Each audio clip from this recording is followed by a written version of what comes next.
Recording studio Jehanabad.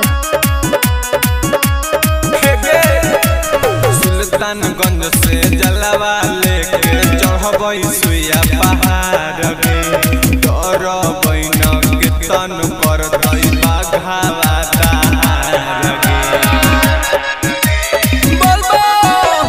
Sultanganj से जलवा लेके चढ़बई सुइया पहाड़ गे डरबई न कीर्तन करतई बाघावा दहाड़ गे। बनी जतई बिगड़ल काम गे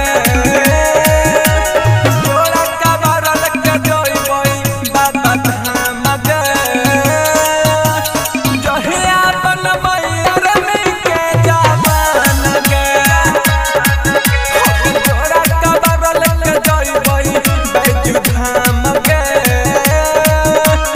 जहिया बनबई अरनी के जवान गे।